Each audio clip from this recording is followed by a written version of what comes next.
Hello guys, இன்னைக்கு நம்ம பார்க்க போகிறது டிவைன் ரிங் மான்வாவோட எபிசோட் 11 தான். எபிசோடுக்குள்ளே போகிறதுக்கு முன்னாடி ஒரே ஒரு லைக்கை போட்டுருங்க, ஏன்னா அப்போ தான் இன்னமும் நிறைய பேருக்கு ரெக்கமெண்ட் ஆகும். சரி வாங்க, நம்ம டைம் மிஸ் பண்ணாமல் எபிசோடுக்குள்ளே போகலாம். எப்பிக்கோட ஆரம்பத்திலேயே அந்த இடத்துல எக்ஸாமினேஷன் இப்போ ஆரம்பிக்க போகுது. அங்கே எல்லாருமே ஒரு விதமாக தான் நம்மளால பார்க்குறாங்க. என்னது, ஒரு மனுஷன் கேமின் எக்ஸாமே எடுக்க போறானா?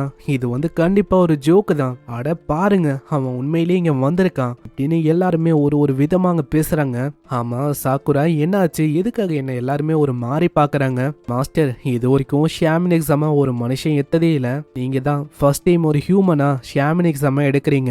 அதனால தான் எல்லாருமே அப்படி ஒரு மாதிரி பார்க்குறாங்க. என்னது, உண்மையிலேயே நான் தான் ஃபர்ஸ்டா?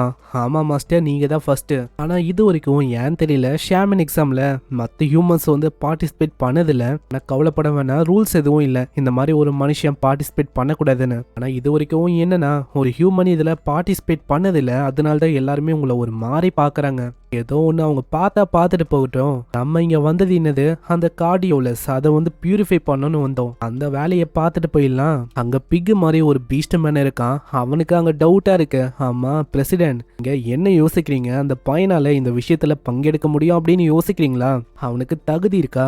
இப்படி அவன் பண்ற மூலமா நம்ம ஷாமன் ஃபிராக்ஷனுக்கே ஒரு மரியாதையே இல்லாத ஒரு விஷயமா இது தெரியும். நான் அவன் கிட்ட ஒரு பேசிக்கான மந்திரக்கோள் அது கூட இல்ல. அட என்ன நீ பேசின இருக்க, அதுக்கு தான் கொடுத்தேன் இல்லையா? அது போக நம்ம பார்க்கலாம் அவனால இந்த விஷயத்த பண்ண முடியுதா இல்லையான்னு. ஏன்னா நான் ரொம்ப கியூரியஸா இருக்கேன். அந்த டைம்ல அவன் மேஜிக்கை பயன்படுத்தும் போது மேஜிக் வேவ் அது வந்து பல மடங்கு ரொம்ப அதிகமா இருந்துச்சு. அதனால பார்க்கலாம் அவனால போஷன்ஸை உருவாக்க முடியுதா இல்லையான்னு. நான் அவன் கிட்ட இருக்கிற பொட்டன்ஷியல் எல்லாம் வச்சு பார்த்தா அந்த ஜீனியஸ் ஷாமன் கெவின் அவரளவுக்கு இவனுக்கு பொட்டன்ஷியல் வந்து இருக்கு. பொய் சொல்லாதீங்க, எதுக்காக நீங்க இப்படியெல்லாம் ஜோக் பண்ணும்? அது ஒரு ஜோக்கு தானே. ஏன்னா போயும் நம்ம ஜீனியஸ் கெவின் அவரு கூட நீங்க இந்த ஹியூமனை கம்பேர் பண்ணிருக்கீங்க. அந்த மாதிரி ஒரு ஜீனியஸ்க்கு இவன் சர்வெண்டா இருக்க கூட லாய்க் இல்ல. அதை பத்திலாம் நீங்க பேசாதீங்க. அப்புறம் இன்னொரு விஷயமும் ஞாபகம் வந்துச்சு. அந்த கெவின் அவரோட டிசைபிள் ஃபுலின், அந்த பொண்ணும் இங்கே தான் இருக்கா அப்படின்னு நான் கேள்விப்பட்டேன். ஆமா கண்டிப்பா அந்த பொண்ணு ஃபர்ஸ்ட் பிளேஸ் எடுக்கணும் அப்படின்னு தான் பாக்குறான். அவ ஒரு கேட் பொண்ணு தான், அவளும் இங்க வந்திருக்கா. அவளை பார்த்தோன்னே எல்லாருமே அங்க பேசுறாங்க. அவ கெவினோட நியூவான டிசைபிள் தானே. அவ ரொம்ப அமேசிங்கானவளாம், ஒரு ஜீனியஸா. எங்கான ஏஜ்லயே அவ ஏகப்பட்ட விஷயத்த பண்ணிருக்கலாம். கண்டிப்பா பாரு, அவ தான் ஃபர்ஸ்ட் பிளேஸ் அடிக்க போறான்னு நினைக்கிறேன். அங்க இப்படின்னு அவங்களுக்குள்ளேயே ஏகப்பட்ட விஷயம் பேசிக்கிறாங்க. அங்க ஃபுல்லின் அவளைக்கும் இதை கண்டுக்கல. இவங்க எல்லாருமே வீக்லிங்கா இருக்காங்க. நான் என்ன பண்றது? அந்த பீஸ்ட் மேன் அவங்க சொல்றான், அவ்வளவுதான் எக்ஸாமினேஷன் ஆரம்பிக்க போகுது. யார் இங்க பார்ட்டிசிபேட் பண்ணலையோ தயவு செஞ்சு வெளியில போங்க. அதே மாதிரி யார் யார் பார்ட்டிசிபேட் பண்றீங்களோ எல்லாருமே நம்பருக்கு ஏற்ற மாதிரி நிக்கணும். நம்ம ஹீரோவோட நம்பர் 15 அந்த பீஸ்ட் பொண்ணு அவங்க குட் லக் சொல்றா. இதுக்கப்புறம் நம்பருக்கு ஏற்ற மாதிரி அவன் நிற்கும் போது அந்த ஃபுலின் அந்த கேட் பொண்ணும் அப்படியே ஒரு மாதிரி பாக்குறான். என்னது, ஒரு ஹியூமனா? ஆனா நம்ம ஆளு மனசுல வேற மாதிரி யோசிக்கிறான். அட சாக்குராவை கம்பேர் பண்ண இவ டோட்டலா டிஃப்ரெண்டா இருக்கா. அதே டைம்ல ரொம்ப கியூட்டாவும் இருக்கா. இன்னொரு சைடு அந்த பொண்ணு யோசிக்கிறான், ஒரு ஹியூமன் அவெல்லாம் இந்த ஷாமின் எக்ஸாம் எடுக்கிறானா? கண்டிப்பா எதுக்கு அவன் எடுக்கிறான்னு இப்பதான் எனக்கு புரியுது. அட்டென்ஷனுக்காக தான், வேற எதுக்கு? ஆனா நம்ம ஆளுக்கு புரியல. அவன் அப்படியே யோசிக்கிறான். அவங்க வந்து சொல்றாரு, எல்லாருமே உங்களோட பொசிஷனுக்கு வந்துட்டீங்களா? அவ்வளவுதான், டெஸ்ட்டை வந்து நம்ம ஆரம்பிக்க போறோம். பேசிக்கான ஸ்கில்ல நீங்க காட்டணும். நீங்க என்ன பண்ணணும்னா ஒரு போர்ஷனை உங்களோட வழியில கிரியேட் பண்ணும்.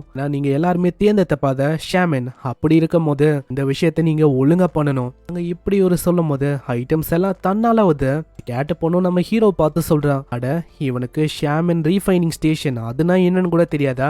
இவனால பெருசா இங்க என்ன பண்ண முடியும்? இவன் அதுக்கு வீட்டுக்கே போகலாம். நம்மளுக்கும் அங்க ரொம்ப கோவமா இருக்கும். அங்க ஃபர்ஸ்ட் டெஸ்ட் என்னன்னா போஷனை உருவாக்கணும். ஆனா அவனோட உலகத்துல போஷன்லாம் ஒண்ணு இல்லவே இல்ல. அதெல்லாம் மாடர்னா கேப்சூலா தான் இருக்கும். இந்த டேப்லெட்ஸ் எல்லாம் இருக்கும்ல, அதுதான் போஷன் மாதிரி. ஆனா இங்க ரொம்ப ஓல்டு பேஷனா போஷன்லாம் உருவாக்குற மாதிரி இருக்கு. அங்க பிரசிடென்ட்டும் அனௌன்ஸ் பண்ண எல்லார்கிட்டையும் என்னென்ன உருவாக்கணும் அப்படின்னு ஒரு ஒருத்தங்க 3 பாட்டிலோட இருக்கிற எனர்ஜி போர்ஷனை உருவாக்கணுமா, அதுவும் 1 ஹவர்ல. ஓ அப்பனா இதுதான் டெஸ்டோ. ஆனா எதுக்கும் மத்தவங்களையும் பார்க்கலாம் அவங்க என்ன பண்றாங்கன்னு. அங்க பிரசிடென்ட்டும் மனசுல யோசிக்கிறாரு, உண்மையை சொன்னா இந்த போர்ஷனை உருவாக்குறதுக்கு ஏகப்பட்ட மெட்டீரியல்ஸ் அது வந்து தேவைப்படும். அந்த மெட்டீரியலுக்கான நாலேஜ் அது வந்து ரொம்ப முக்கியம். நிறைய பேருக்கு என்னென்ன தேவைப்படும் அதுவே தெரியாது. டோட்டலா 9 வகையில இருக்க மெட்டீரியல் அவங்க எடுக்கணும். அப்படி பண்ண வேண்டிதான் ஒரு பேசிக்கான எனர்ஜி போர்ஷனை உருவாக்க முடியும். இந்த விஷயத்தையும் ஒழுங்கா பண்ணாதனால நிறைய பேர் தொடர்ந்து எலிமினேட் ஆயிடுறாங்க. அதெல்லாம் பார்க்குற நம்ம ஹீரோவே ரொம்ப ஷாக் ஆகுறான். ஏன்னா இங்க இருக்கிற முக்காவாசி பேருக்கு என்ன பண்ணும் அப்படின்னு தெரியல. ஆனா அந்த கேட்டு பொண்ணு அப்படி இல்லை. எல்லாருமே முட்டாள்தனமா எதோ பண்ணும் போது அவ அட்வான்ஸா எல்லாத்தையுமே ப்ரிப்பேர் பண்ணி வச்சிருக்கா. சில பல செகண்ட்லயே என்னென்ன மெட்டீரியல் தேவையோ அது எல்லாத்தையுமே அவ எடுத்து வச்சிருக்கா. அட இந்த கேட்டு பொண்ணு உண்மையிலேயே அமேசிங்கா இருக்கா. அந்த இடத்துல அவளோட வாண்டை யூஸ் பண்ணி அங்க ஸ்பெல் எல்லாம் போடுறா. பாக்குற எல்லாருமே ரொம்ப ஷாக் ஆகுறாங்க. அந்த அளவுக்கு டேலண்டடா எல்லா விஷயத்தையுமே அவ பண்றா. அட இவனோட டிசைபிள்னா சும்மாவா? அவ பாருங்க எந்த அளவுக்கு திறமையோட பொறுமையோட எல்லாத்தையுமே பண்றா. ஆனா நம்மளால அங்க விடுவானா? டிவைனை ஆக்டிவேட் பண்ணிடுறான். இதனால அந்த கேட்டு பொண்ணு என்னென்ன பண்றாலும் எல்லா விஷயமும் நம்மளுக்கும் தெரியுது. அந்த கெவினோட டிசைப்ல அந்த பொண்ணு அவ ஒரு திறமசாலியா இருக்கா. நான் மேஜிக்க ரொம்ப பயங்கரமா அவ கையாள்றா. அது போக ஃபியூச்சர்ல கண்டிப்பா அவுட்ஸ்டாண்டிங் ஷாமினா மாறுவா. இப்போ இந்த போர்ஷனை உருவாக்குறதுலயே ரொம்ப டஃப்பான விஷயம் என்னன்னா அதை ரீஃபைன் பண்றது தான். எல்லாத்தையுமே பண்ணிடலாம், ஆனா அதை பண்றது ரொம்ப கஷ்டம். ஆனா அந்த கேட்டு பொண்ணு சூப்பராகவே அதை பண்ணிடுறா. அதனால அவ பர்ஃபெக்டா ரெடியும் பண்ணிடுறா. இவ பண்ணதெல்லாம் வச்சு பார்த்தா கூடிய சீக்கிரத்துல இவளுக்கு தான் இங்க ஃபர்ஸ்ட் பிளேஸ் வந்து கிடைக்கும்னு நினைக்கிறேன். அப்படியே நம்ம ஹீரோவா அவங்க பாக்குறாங்க.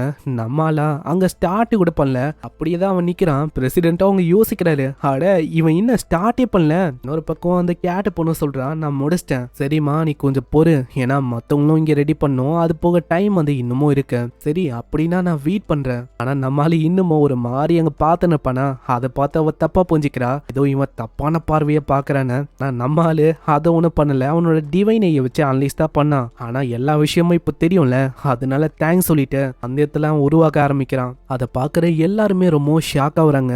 ஏன்னா நம்ம ஆளு சிஸ்டம் மூலமாவே ஆட்டோமேட்டிக்கா அவன் மெட்டீரியலை செலக்டே பண்ண வேணாம், அதுவே செலக்ட் ஆகிக்குது. அது போக அதை நொறுக்கிற வேலையும் தன்னால சிஸ்டமே பாத்துக்குது.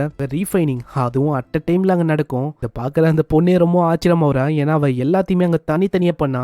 இவன் இன்னும் அட் அ டைம்ல எல்லாத்தையுமே பண்ணிருக்கான். நான் சுத்தமா யோசிக்கல இந்த மாதிரியும் இதை ரீஃபைன் பண்ண முடியும்னு. இது போக நான் எதிர்பார்க்கல இவன் கிட்ட இந்த மாதிரி பவர்ஸ் எல்லாம் இருக்கும்னு. அங்க பீஸ்ட் மேனும் யோசிக்கிறாரு, அப்பனா இவனோட பவர்ஸை இது வரைக்கும் இவன் மறைச்சிருக்கான். ஏன்னா அவன் எல்லாத்தையுமே அட் அ டைம்ல ரொம்ப பயங்கரமா அங்க பண்ணிருக்கான். அவன் பண்ற அந்த டெக்னிக்கை பார்த்தா இதே டெக்னிக்கை தான் நம்ம கெவின் ஒரு எக்ஸாமினேஷன் அப்போ அந்த டைம்ல அவரு ரொம்ப யங்கா இருக்கும் போது பண்ணாரு. ஆனா இதுக்கு எக்ஸ்ட்ராடினரியான மேஜிக் வந்து தேவைப்படும். அந்த மாதிரி ஒரு மேஜிக் இவன் கிட்ட இருக்குதா என்ன? அப்பனா இவன் கெவின் அளவுக்கு அவரு சொன்ன மாதிரியே உண்மையிலேயே திறமசாலியா?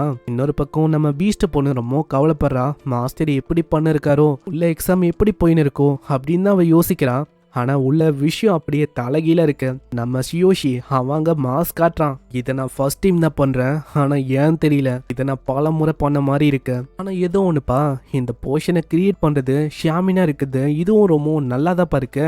அங்க ரீஃபைனிங் பண்றதா அவன் பண்றான். அதை பார்க்கும்போது இன்னமும் அந்த பொண்ணு ஆச்சரியமாவரா. அட இவனோட வேகம் என்ன கம்பேர் பண்ணா பல மடங்கு ரொம்ப அதிகமா இருக்கு. இல்ல கண்டிப்பா என்னால இவன் முன்னாடி எல்லாம் தோத்து போக முடியாது. ஆனா இவனோட டெக்னிக்கை பார்க்கும் போது அப்படியே கெவினோட டெக்னிக் மாதிரி இருக்கு. அந்த டைம்ல அவர் இந்த மாதிரி தான் ஒரு ஷிஃப்ட் கம்ப்ளீஷன் அப்படின்னு ஒரு டெக்னிக்கை பயன்படுத்தினாரு. எல்லாருமே அதை பார்த்து ஷாக் ஆனாங்க. ஆனா அந்த மாதிரி டெக்னிக்கை பயன்படுத்தி ஒரு சி கிரேட்ல இருக்க போர்ஷனை ஒரு கிரியேட் பண்ணாரு. ஆனா அப்படிப்பட்ட போர்ஷனை கிரியேட் பண்றது ரொம்ப கஷ்டம். சாமனால அந்த மாதிரி போர்ஷன்லாம் கிரியேட்டே பண்ண முடியாது. பீஸ்ட் மேன கலாய்க்கிறான், ஒரு ஹியூமனால அப்படி சி கிரேட்ல இருக்க போர்ஷன்லாம் கிரியேட் பண்ண முடியும்? வாய்ப்பே இல்ல, நல்லா முடியாது. பாருங்க அங்க சொதப்பதான் போறான். அதை பண்ணும்போது நம்ம ரொம்ப ஃபோக்கஸ்டா இருக்கணும், எந்த விதமான டிஸ்ட்ராக்ஷனும் இருக்கக்கூடாது. இந்த மாதிரி போர்ஷனை கிரியேட் பண்றதுக்கு எல்லாருமே கெவின் ஆயிட முடியாதுல. அவன் லக்கிலி ஒரு டி கிரேட்ல இருக்க போர்ஷனை வேணா கிரியேட் பண்றதுக்கு வாய்ப்பு இருக்கு. அங்க போர்ஷனை கிரியேட் பண்ணும்போது அது டி கிரேட்ல தான் வந்து பீஸ்ட் பொண்ணு கண்டிப்பா சி கிரேட்ல பண்ணிருக்க வாய்ப்பு இருக்கு. அப்படி நான் இதையே நான் வச்சா அவ்வளவுதான், தோத்து போறதுக்கு அதிகமான வாய்ப்பு இருக்கு. அப்படி பார்த்தா நான் சில அதுக்கும் மேல இருக்க ஒரு ஹை லெவலான போர்ஷனை தான் கிரியேட் பண்ணும். ஆனா உண்மையை சொன்னா இந்த கிரேட்ஸை பத்திலாம் நம்மளுக்கு ஒண்ணுமே தெரியாது. ஆல்ரெடி சிஸ்டம் ஒரு விஷயத்த அவனுக்கு நோட்டிஃபை பண்ணிருக்கோம். உன்னோட ஸ்ட்ரென்த் இதுல போற மூலமா மேஜிக்கை ஆல்டர் பண்ணிக்க முடியும். அங்க இதை ஒரு ஐடியாவா அவன் பயன்படுத்துறான். என்னால அல்டிமேட் பிசிக்கையும் அந்த டிவைன் ஹேமர் இதோட ஆட்ரிபியூட்டை யூஸ் பண்ணாலே போதும், என்னால இதோட ஆட்ரிபியூட்டை சேஞ்ச் பண்ண முடியும். அதே மாதிரி அவன் பண்றான். அவங்களுக்கு புரியல, ஆமா என்ன ஆச்சு, எதனால அவனோட ரீஃபைனிங் இன்னமும் முடியல. எனக்கு தெரிஞ்ச அவனோட மேஜிக் அது வந்து மெயின்டைன் ஆகலன்னு நினைக்கிறான். அந்த அளவுக்கு இதே மாதிரி போச்சுன்னா அவ்வளவுதான், மேஜிக் மெயின்டைன் ஆகாம அவன் ஃபெயில் ஆகுறதுக்கு நிறைய வாய்ப்பு இருக்கு. அந்த பீஸ்டும் அவங்க பயங்கரமா சிரிக்குது. அதான் நான் தான் அப்பயே சொன்னல, இந்த உலகத்துல நிறைய கெவின்லாம் இருக்க வாய்ப்பே இல்ல. எப்படி கெவின மாதிரி நிறைய ஜீனியஸ் இருக்க முடியும்? இன்னொரு சைடு அந்த பீஸ்ட் போனோம், அதேதான் யோசிக்கிறான். ஆமா எதுக்காக இவன் இன்னமும் மேக் பண்ணலன்னு இன்னொருத்தனும் தடுக்கலான்னு வரான். ஆனா அதுக்குள்ள அந்த கேட் பொண்ணு தடுக்கிறா. வெயிட் பண்ணு, நீ வந்து அவனை டச் பண்ணனா அவனோட ஃபோக்கஸ் அது வந்து டிஸ்ட்ராக்ட் ஆயிடும், அதனால இப்போதைக்கு அவனை எதுவுமே பண்ணாத. அங்க டிவைன் ஹேமரா அவன் யோசிக்கிறான். அது யோசிக்கும் போது அங்க பவர்ஸ் அவனால சேஞ்ச் பண்ண முடியுது. ஒரு சில செகண்ட்ஸுக்கு தான் அங்க வந்து அந்த ஆட்ரிபியூட் ஆக்டிவேட் ஆக ஃபைனலி அவன் போர்ஷனை கிரியேட் பண்ணிடுறான். இதை பார்க்குற எல்லாருமே ஷாக் ஆகுறாங்க. எப்படி அவன் தடுமானாலும் கடைசியில எப்படி அதை பண்ணிட்டான். பிரசிடென்ட்டோ ஒரு சைடு யோசிக்கிறாரு, ஏன்னா நடுவில் எலமெண்ட் வந்து அப்படியே சேஞ்ச் ஆயிருக்கும். நம்மளுக்கும் டவுட்டா இருக்கு, இது வந்து போதுமா அவளை சர்பாஸ் பண்றதுக்கு. இன்னொரு சைடு அங்க போட்டிய முடியுது. அங்க இப்போ டெஸ்டிங்கான டைம் தான். அங்க பிரசிடென்ட்டோ அந்த பீஸ்ட் மேன் அவரும் தான் அங்க டெஸ்ட் பண்ணாங்க. அங்க ஒருத்தங்கிட்ட டெஸ்ட் பண்ணும் போது டி கிரேட்ல இருக்கு, நீ பாஸ் ஆயிட்ட. பீஸ்ட் மேன் அவரு அங்க டெஸ்ட் பண்ணும் போது அங்க ஒண்ணு நல்லா இருக்காதா, அதனால அவன் ஃபெயில் ஆயிட்டான். அதே மாதிரி நிறைய பேர் அங்க ஃபெயில் ஆகுறாங்க, ஒரு சில பேர் பாஸ் ஆகுறாங்க. அங்க ஃபுல்லின் அந்த பொண்ணு கிட்ட அவங்க வராங்க. அந்த போர்ஷனை திறக்கும் போது ரொம்ப ஒரு சூப்பரான வாசனை வரும். இந்த போர்ஷனும் பி கிரேட்ல இருக்குமா, எல்லாருமே ரொம்ப ஆச்சரியமா வராங்க. இந்த பொண்ணு பி கிரேட்ல இருக்க போர்ஷனை உருவாக்குனா அந்த கெவின் அந்த ஜீனியஸ் மாதிரியே இந்த பொண்ணு ரொம்ப ஜீனியஸா இருக்கா. உண்மையை சொன்னா அவரோட ட்ரைனிங் மூலமா தான் நான் இந்த அளவுக்கு முன்னேறி வந்தேன். நீங்களாம் எனக்கு எந்த விதமான மேட்சும் இல்லை. நெக்ஸ்டா நம்ம ஹீரோட டர்ன் தான். அங்க ஹீரோ கிட்ட போர்ஷனை பத்தி கேட்கும் போது கேஷுவலா அவன் சொல்றான், எனக்கு தெரியல, என்னோட பெஸ்ட் நான் கொடுத்துருக்கேன், அவ்வளவுதான். அப்படியா, அப்படின்னா நீ அந்த அளவுக்கு கான்பிடென்ட்டா இல்லையா என்ன? அப்போ இது கண்டிப்பா டி கிரேட்ல இருக்க போர்ஷனா தான் இருக்கும். ஆனா ஒரு திறக்கும் போது அந்த இடம் முழுக்க அப்படியே மின்னலா பாயும். இது சூப்பர் நேச்சுரல் பினாமினா வச்சு, இது பி கிரேட்ல இருக்க போர்ஷனு. இது கேட்கிற அந்த பொண்ணு பயங்கரமா ஷாக் ஆகுறா. அட அது இம்பாசிபிள், என்னோட மாஸ்டர் கெவின் அவரளவுக்கு திறமசாலி இன்னொருத்தரா. எல்லாருமே அங்க வாயை பழக்கிறாங்க. ஏன்னா அவங்க என்ன யோசிச்சாங்கன்னா அந்த கேட்டு பொண்ணு அவதான் ஃபர்ஸ்ட் வருவா அப்படின்னு யோசிச்சாங்க. ஆனா இங்க தலைகீழ இருக்கு. இவன் அந்த பீஸ்ட் மேன் அவரே யோசிக்கிறாரு, நான் சுத்தமா யோசிக்கல, இந்த பொடி பையன் இவன் இந்த அளவுக்கு ஒரு ஜீனியஸா இருப்பான்னு. ஏன்னா அந்த கெவின் அவன் ஒரு ஜீனியஸ்னா இவன் அவரை கம்பேர் பண்ணா ரொம்ப டெரிஃபைங்கா இருக்கான். வெளியில இன்னமும் பீஸ்ட் பொண்ணு ரொம்ப நேரமா வெயிட் பண்றா. அவளுக்கு இன்னமும் கவலையா இருக்கு, எங்க மாஸ்டர் வந்து இன்னமும் காணோம்னு. அந்த இடத்துல நம்ம ஹீரோ வர இப்பதான் அவளுக்கு ரொம்ப நிம்மதியா இருக்கு. அட மாஸ்டர், நீங்க வந்துட்டீங்க, உங்களுக்காக நான் எவ்வளவு நேரம் வெயிட் பண்ணேன்னு தெரியுமா? என்ன மன்னிச்சிரு சாக்குரா, ரொம்ப நேரம் வெயிட் பண்ண வச்சிட்டனும். எக்ஸாம் இப்பதான் ஓவர் ஆச்சு. ஆமா, எப்படி நீங்க அதை பண்ணீங்க? அதுவா, சூப்பரா பண்ணிட்டேன், ஃபர்ஸ்ட் பிளேஸே ஐயா தான். அட மாஸ்டர், நீங்க உண்மையிலேயே வேற லெவலு. அந்த இடத்துல இதுக்கப்புறம் அவங்க கார்டியோலஸ் அதை வந்து பியூரிஃபை பண்ணும்ல, நம்ம ஹீரோ ஃபர்ஸ்ட் பிளேஸுக்கு வந்தனால ப்ராமிஸ் பண்ண மாதிரியா அதையும் பண்றேன் அப்படின்னு அவங்க சொல்றாங்க. அங்க பீஸ்ட் மேனும் கேக்குறாரு, ஆமா நீ ஃபர்ஸ்ட் பிளேஸ் எடுத்திருக்க, அப்பனா உன்னோட மாஸ்டர் அவரும் பெரிய ஆளுன்னு நினைக்கிறேன். ஆமா, உன்னோட மாஸ்டர் அவரு யாரு?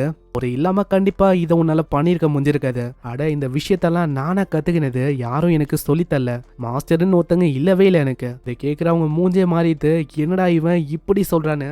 சரி வாங்க, உங்களோட பியூரிஃபிகேஷனை நான் பண்றேன். இன்னொரு பக்கம் போகும்போது அந்த கேட் பொண்ணுக்கு ரொம்ப கடுப்பா இருக்கும். ஒரு ஹியூமன் கிட்ட, வீக்கான ஹியூமன் கிட்ட நான் தோத்து போயிட்டேன், கெவின் என்ன மன்னிச்சிருங்க. அங்க கெவின் சொல்லும் போது பீஸ்ட் பொண்ணுக்கு தெரியுது இவ தான் கெவினோட டிசைபிளா. ரெண்டு பேருமே ஒரு முறைக்கிறாங்க. இதுக்குள்ள நம்ம ஹீரோ கேக்குறான், ஆமா என்னாச்சு சாக்குரா? அது ஒன்றும் இல்லை, நான் சும்மா யோசிச்சிருந்தேன். இதே மாதிரி அவங்க போறாங்க. ஒரு சைடு அந்த பீஸ்ட் பொண்ணுக்கு ரொம்ப கடுப்பா இருக்கு, போயும் தோத்து போகணுமான்னு. இப்படி இவ கடுப்பாவ இங்கே இந்த எபிசோட முடியுது. ஸோ இதுக்கப்புறம் தான் உண்மையிலேயே வேற லெவல்ல போகும். பார்க்கலாம் இதுக்கப்புறம் என்ன ஆகுதுன்னு. மறக்காம வீடியோக்கு ஒரே ஒரு லைக்கை போட்டுருங்க. அதே மாதிரி சப்ஸ்கிரைப் பண்ணலையா, சப்ஸ்கிரைப் பண்ணிக்கோங்க. ஏன்னா அப்பதான் ஒரு எபிசோட உங்களை தேடி வரும். நான் உங்களை அடுத்த எபிசோட்ல சந்திக்கிறேன். தேங்க்யூ ஃபார் வாட்சிங். சைனரா.